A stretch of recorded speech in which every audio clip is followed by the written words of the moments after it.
በስመ አብ ወወልድ ወመንፈስ ቅዱስ አሐዱ አምላክ አሜን። የተወዳችሁ በክርስቶስ ሰማያዊ በሆነ ስፍራ መንፈሳዊ በሆነ በረከት የተባረካችሁ ብዙ ጸጋ በብዙ ፍቅሩ ምሕረቱ በጎነቱ በሕይወት የምትቆዩ በቸርነቱ በምሕረቱ በሕይወት በጤና ጠብቀን መስቀል ላይ በተሰቀለ ጊዜ ዕዳችንን የከፈለልን መድኃኒት ያላችሁ ብሩካን ሁላችሁ እንደምቆያችሁ ሁሉን የሚችል አምላክ ክብር ምስጋና ይገባዋል። ቤተሰቦቻችን ሆናችሁ አብራችሁን ስለምትቆዩ ምስጋና አቀርባለሁ። ክብር ይስጥልኝ እላለሁ። እግዚአብሔር ባርካችሁ። በየጊዜው ስለምትሰሙን ደግሞም ኮሜንት ስለምታደርጉ በተለይ ደግሞ ኮሜንት የምታደርጉ ሰዎች ምን ያህል አገልግሎቱን እንደምትደግፉ ልነግራችሁ አልችልም። ያው የዩቲዩብ አልጎሪዝም በኮሜንት እና በላይክ ነው የቪዲዮ መወደድ የሚው ሰምታችሁት ስሜታችሁ ስትገልጡ በጣም ሰዎች እንዲያወጣ አድርጎ ፊት ለፊት ያስቀምጠዋል እና ይህን በማድረግ አብራችሁን የምትሰሩ ቅን ሰዎችን እግዚአብሔር ዘራችሁን እናንተን ይባርክላለሁ። ዛሬ ሉቃስ ወንጌል ምዕራፍ 15 ላይ የተጻፈውን የጠፋውን ልጅ ቤተሰብ በተለይ ደግሞ የጠፋውን ልጅ ታላቅ ወንድም ሁኔታ ነው የምንማረው። እንግዲህ እዛ ቤት ሁለት ልጆች እንደነበሩ ያው ጌታ በምሳሌ ሲያስተምር ነግሮናል። ትንሹና ትልቁ ትንሹ እንደው ውጩን የሚወድ ፍቅር ሰው ነው መውደድ ያለውን ነገር ይዞ ሄዶ በትኖ የመጣ ሁሉ ሰው ደግም ይመስለው ሁሉ ሰው ከፋሚ ይመስለው ያለውን ነገር ሁሉ በህይወቱ ውስጥ ሳያተርፍ ዝም ብሎ በትኖ የመጣ ገራገር ደግሞም ምልስ ልብ ያለው ነው እና ብዙ የጠፋው ልጅ የሚባለው የቤት ለውጥ ማድረጉ ከአባቱ ቤት ወደዛኛው ቤት መውጣቱ እሱን እንደ መጥፋት እንቆጥረዋለን እንጂ በጣም አደገኛ ጥፋት ጠፍቶ ግን የምናየው ቤት ውስጥ ተቀምጦ የነበረው ታላቅ ወንድሙ ነው። ይህን ታላቅ ወንድምና ትንሹን ስታስተያዩት በአባቱም ዘንድ ያላቸው ቦታ በጣም የተለያየ ነው። አባትየው በትንሹ ልጅ በጣም መደሰቱን ታያላችሁ እና ትንሹ ልጅ በጣም እንደወደደው ሲመለስ ለሱ ድግስ ደገሰ። ሰርግ የሚያክል ድግስ ደገሰ። በጣም ትልቅ ሰው ጠርቶ እየተዘፈነ አምባር ቀለበት ሸልሞ ነው የተቀበለው እና በጥፋቱ ልክ አይደለም። የፍቅሩን የልቡን የመንፈሱን ሞቲቭን ነው የተመለከተው እና የአባት እግዚአብሔርን ነው የሚመስለው እና እግዚአብሔር የሰው ልጆችን ልብ መዛኝ ነው። ሰው ሊያጠፋ ይችላል፣ ሊሳሳት ይችላል፣ ላበላሽ ይችላል፣ ደግሞ ጥሩም ሊመስል ይችላል። ግን ሁለቱንም ነገር ሲያደርግ እግዚአብሔር ከድርጊታቸው ሳይሆን ከልባቸው ነው ሰዎችን የሚመዝነው። ሰው ፊትን ያህል እግዚአብሔር ግን ልብን ያህል የሚለው ይሄንን ነው ሳሙኤል እና የዚህ የትንሹ ልጅ ልብ በጣም በአባቱ ላይ የተመመካት አለው። አባቴ ይቀበለኛል፣ እንዲህም አውድሜ እንዲህም አጥፍቼ ቢሆን ይቀበለኛል የሚል ኃጢአት ላይ እያሉ እግዚአብሔር ይምረኛል ብለው ቤተክርስቲያን የሚመጡ ንስሐ ገቢዎችን ነው ይመስለው። ይምረኛል በቃ ብለው ሰው ቢሰማው ቤተክርስቲያን ሊገቡ እንዳይችሉ የሚያስደረጋቸውን ኃጢአት ሰርተው ጌታ ይምረኛል ብለው መተው ንስሐ የሚገቡ ሰዎችን ይመስላል ይሄ ልጅ እና እግዚአብሔር እንዲህ አይነት ልብ ይወዳል። ምሕረቱን የሚያምኑ በፍቅሩ የሚያምኑ በትክክል ለአባትነቱ ልክ የሰጡ ሰዎችን ይወዳል። ትንሹ ልጅ እንግዲህ እንዲህ አይነት ልብ ነበረው። ትልቁ ልጅ ደግሞ ስትመለከቱት በጣም በተቃራኒ የሆነ ሰው ነው። እያረሰ ነበር፣ አባቱን እያገለገለ ነበር እና ወደ ማምሻውን ከስራ ወደ ቤት ሲመለስ ወደ ቤትም በቀረበ ጊዜ ሉቃስ ወንጌል ምዕራፍ 15 ቁጥር 25 ላይ ወደ ቤትም በቀረበ ጊዜ የመሰንቆና የዘፈን ድምፅ ሰማ። ከብላቴናዎቹም አንዱን ጠርቶ ይህ ምንድን ነው ብሎ ጠየቀ። እርሱም ወንድምህ መጥቷልና በደህና ስላገኘው አባትህ የሰባውን ፍሪዳ አረደለት አለው። ተቆጣም፣ ሊገባ አልወደደም። አባቱም ወጥቶ ለመነው። እርሱ ግን መልሶ አባቱን እነሆ ይህን ያህል ዓመት እንደ ባሪያ ተገዝቼልሃለሁ፣ ከትእዛዝም ከቶ አልተላለፍኩም። ለእኔ ከወዳጆቼ ጋር ደስ እንዲለኝ አንድ ጠቦት እንኳ አልሰጠኸኝም። ነገር ግን ገንዘብህ ከጋለሞቶች ጋር በልቶ ይህ ልጅ በመጣ ጊዜ የሰባውን ፍሪዳ አረድክለት አለው እና ሁኔታውን ከጠየቀ በኋላ እንደሰማችሁት የወንድሙ መምጣት የተነገረው በወንድሙ ጉዳይ የሚናደድ ሰው አጠቃላይ ይህን ልጅ ይመስላል። የሚመለከተው የማይመለከተው አንዳንድ ሰው በማይመለከተው ጉዳይ ይነዳል። ጥሩ ልብስ የለበሰ ሰው ሲመለከት ደሞ ይፈላሰዋል። አይመለከተው። የእሱን እንጀራ የእሱን ልብስ አለበሰ። የሆነ ሰው ዝነኛ ሲሆን ፌመስ ሲሆን ጥልት የሚያደርግ ሰው አለ። ያ ሰው ሰርቶ ሰው ሲያውቀው ይጠላዋል። ከዛም አልፎ የሚዘምትበት ስሙን የሚያጠፋው ሁሉ አለ። አይመለከተውም። የሰጠ ያከበረ እግዚአብሔር እያለ በጣም በወንድሙ ጉዳይ የሚናደዳል። ቤታችሁ መጡ ቤታችሁ አምሮ ሲያይ ከየት አመጡት ሰርቀው ነው እንዲህ ብሎ የሚናደድ ሰው አለ። እንደዚህ አይነት ልብ ያለው ሰው አለ። በተቃራኒ ደግሞ ደስ የሚላቸዋል፣ ምስጋና ያቀርባሉ። አንድ ወዳጅ አለኝና በጣም እገረምበታለሁ። ስናልፍ ካፌ ሙሉ ሆኖ ሲመለከት እግዚአብሔር ይመስገን ይሄ ቤት ሙሉ ነው ይላል። አያውቃቸውም እኮ ሰዎች ቤታቸው ሙሉ ሆኖ ሲያገኝ እግዚአብሔር ላይ መሰከነ ደስ ይለዋል። እንደ ለመለመ ይኖራል ያ ልጅ። ይገርማቸዋል በህይወቱ።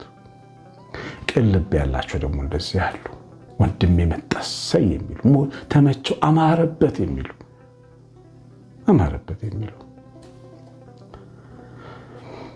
ክፍለ ሀገር እያለው ድሮ ጓደኞቻችን የነበሩ ልጆች በኋላ ያው ትምህርት ቤት ውስጥ ነው ሃይ ስኩል ተማሪዎች ያለን ጓደኞቻችን የነበሩ የሀብታም ልጆች የነበሩ ልጆች በኋላ እኛም ተለያየን። በእኛም በዛ እነሱን በዚህ ተለያዩ። እኛ ምስኪን ቤተሰብ ውስጥ የኖርን ድሆች ባንባልም ግን ይሄ በቃ መንግስት ሰራተኛ የአስተማሪ ቤት ውስጥ ያደግኩ ነኝ እኔ። ጓደኛዬም እንደዛው አይነት ኑሮ ይኖራል።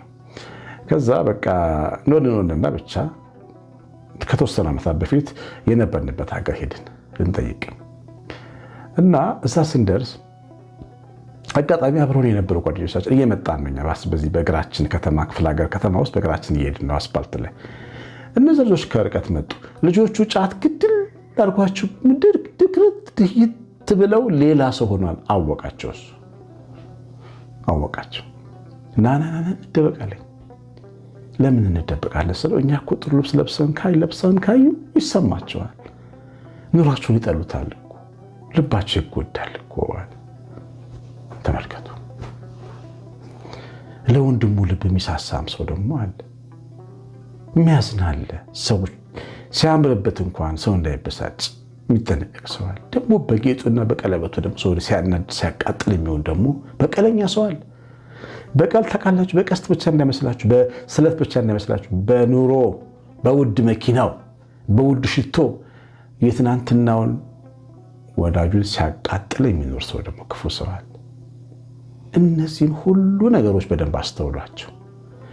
ምን ማድረግ እንዳለብን እንድንማር ነው። እግዚአብሔር ልጆች፣ ወንድሜ ከጋለሞቶች ጋር ገንዘቡን ሲበትን ኖሮ ተቀበልከው፣ አማረበት፣ ቀለበት አምባር፣ ጠላ ጠለቀ፣ አልገባም ማለት በሞት ይሻለኛል እንደማለት ነው።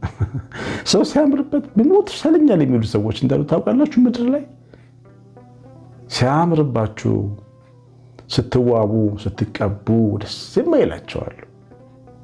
ግን እግዚአብሔር ይመስገን መካከል ለእግዚአብሔር ይገባል ላይኛው ነው።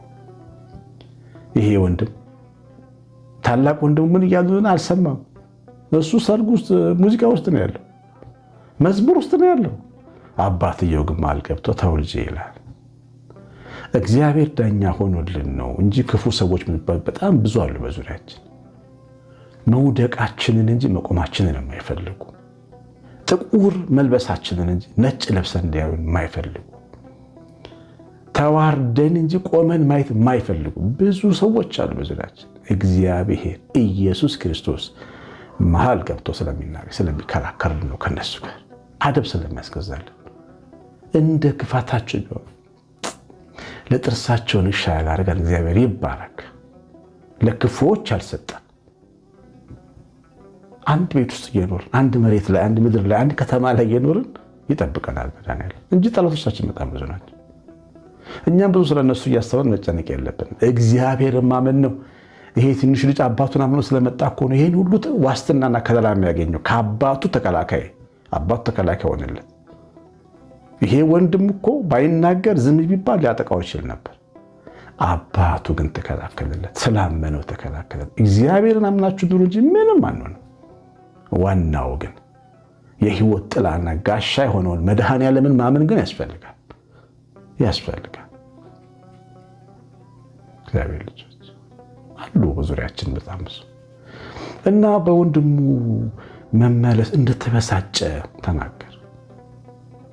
ከዛ አባትየውን አቃለለው። አንተ ከጋለሞቶች ጋር ለሚባልግ ልጅህ ይህን ትሰጣለህ ወይ? እኔ አንተን ሳገለግል ጠቦት አልሰጠኝም በግ አለ። የቤት እኮ ራሽ እሱ ነው። ታላቅ ልጅ እኮ ነው። በእስራኤል ታውቃላችሁ፣ በኩር ማለት ግማሹን የሚወርስ ነው። 75% የሚወርሰው እኮ እሱ ነው። የ75% ወራሽ ነው ይሄን የሚለው። አንድ ጠቦት አልሰጠኝ ያለውን የማይቆጥር የማይመለከት ሁሌ የጎደለበትን የሚማረር እግዚአብሔርን የሚያማረር አፉ ሁልጊዜ ክፉ የሚያወራ ሁልጊዜ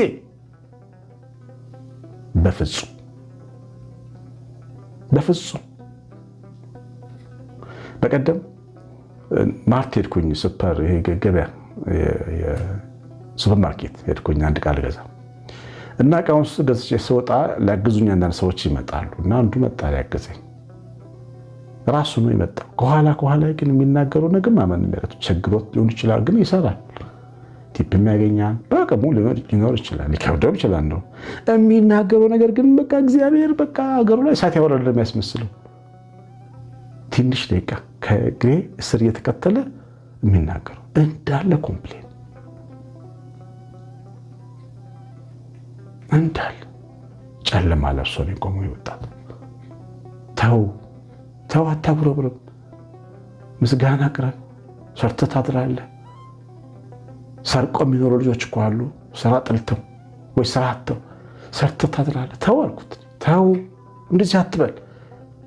እኔ ከኋላ ይቅርታ አድርጉልኝ። እኔ ሰው እየሄደ አልመሰለኝም፣ ጠላት እየሄደ ነው ይመስለኝ ጆሮዬ ውስጥ የሚያስገባው ነገር። ሰው ችግሩ ብዙ ቢሆንም ግን እግዚአብሔርን እያማረረ በዚህ ልክ መቆጣት የለበት። ይሄ ልጅ እንደዛ ነው። አንተ እንዲህ አድርገህ ጠቦት አልሰጠኝ እንዲህ አልሰጠኝ እያለ አባቱን ወቀሰ። እውነት ለመናገር አባቱን እንደማይወደው ያስታውቃል። አይወደው ራሱን እንደሚወደው ሰው ትንሹ ልጅ አባቱን ይወደዋል። ፍቅር ደግሞ ቁጣ ያበርዳል። ይገርማቸዋል።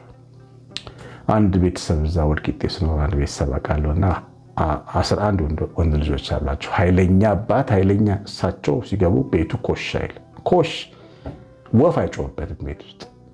ያ ሁሉ ጎረምሳ የት እንዳለ አይታወቅም። ጸጥ ይላል እሳቸው ሲገቡ። ብቸኛ እሳቸው ጋር ገብቶ የሚያስቃቸው መጨረሻ ልጃቸው ነው። ከእሳቸው ጋር ይላፋል፣ ያስቃቸዋል። ጓደኛቸው ብቸኛ ቀላጅ ፊት የሚሰጡት ና ብለው ያስገቡታል ቤት ውስጥ የራሳቸው ክፍል። ሲቀመጡ ቤታቸውን ዘግተው ነው የሚገቡት መኝታ ቤታቸው እና ይሉታል።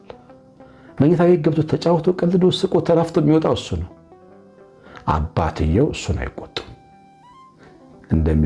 እንደሚወዳቸው ስለሚያውቁ ፍቅር ቁጣቸውን አበርዶት ነበር። እንደዚህ ሆኖ ነው የሞቱት ሰውየው። ፍቅር ቁጣን ያበርዳል፣ ስህተትን ሁሉ እንዳይቆጠር ያደርጋል። ፍቅር የኃጢአትን ብዛት ይሸፍናል እኮ ነው የሚለው። እርግጥ ነው ብዙ ኃጢአት የተሰራው ሰውዬ እኮ የጠፋው ልጅ አባክኖ በትኖ አባቱን ትቶ የወጣ ብንቆጥረው ብዙ ነው። ግን ፍቅሩ ሸፈነው ያንን ነገር፣ አባቱን መውደዱ ሸፈነው። ይሄኛው ግን ያለ ፍቅር ሰራተኛ እንደው እኔን ለምን ያመጣኝ ጊዜ ለምን ፈጠርከኝ በሞት ይሻለኛል አይ አምላኬ የዘንድሮ እያሉ እግዚአብሔርን እያማረሩ ቤተክርስቲያን የሚያገለግሉ ሰዎች አሉ። ቤት ውስጥ የሚያርሱ አሉ። እንደሱ አይነት ነው አያስፈልግም። እግዚአብሔር ልጆች ልብ ክፉ ሲሆን እንደዚህ የሚሆነው። ልብ ደግሞ ክፉ ሲሆን ህይወትን ያጨልማል። አይን ጤነኛ ካልሆነች መላ ሰውነት ጨለማ ትሆናለች። እግዚአብሔርንም በቀን አይን ማየት አለ። ንጹህ ነው እግዚአብሔር፣ ንጹህ ነው ብለን ማየት አለ። ደግነቱን፣ ፍቅሩን፣ ምሕረቱን፣ ይቅርባይነቱን በቀን አይን ማየት ያስፈልጋል። ካላየን የእግዚአብሔር ጣዕም ላይገባን ይችላል። አዎ ሲመረን እንኖራለን። እግዚአብሔር ካልገባን ዓለምን ነው የምንቀምሰው። ሲመረን ነው የምንኖረው። ይሄ ልጅ ህይወቱ ምሬት የተሞላች ነው። የአባቱ ፍቅር አልገባው። ተው ልጄ ያለው አባቱን ነው የሚናገረው። ተው ልጄ ግባ እባክህ። ግን አምባር ቀለበት ሸልመው አይልም። ይሄ አያሸልምማ። ይሄ ሁልጊዜ ራስን አጽድቆ ሰውን ኮንኖ ከሳሽ ሆኖ አጉረምራሚ ሐሜተኛ ሆኖ ሌላውን ንቆ ይሄ ምንም ነገር አያሰጠንም። ምንም ባዶ ነው የሚያስቀረን። ይቅርታ ጎልጅ እግዚአብሔር ልጆች፣ ትሁት ስብዕና ራስን አይቶ ዝቅ ብሎ እግዚአብሔር ይቅር በለኝ ኃጢአተኛ ነኝ ስለተቀበልከኝ አመሰግናለሁ ብሎ ሰውን እያቀፉ እየሳሙ መኖር ቅንነት ነው። ትውልድን የምትባረከው የቅኖች ትውልድ ትባረካለች ይላል እግዚአብሔር ቃል። ብዙ እንደተማንበት ተስፋ ላይ እየሰማነው በልባችን ጻፈ። እግዚአብሔር ቸርነት የእናታችን እመቤታችን ራሌት በረከት የመላእክት ጥበቃ አብሮን ይሁን። ኮሜንትና ላይክ አድርጋችሁ ስለምትወጡ አመሰግናለሁ። ሚያዝያ 7 ሜይ 5 ለማድረገው ፕሮግራም እንግዶች ካላችሁ መጋበዝ ትችላላችሁ። የምታግዙኝ ሰዎች ካላችሁም በደስታ 9114138 ስልኬ ነው። እግዚአብሔር ባርካችሁ። ቀሲስ አሸናፊ ገብረማርያም ነኝ። ሰላም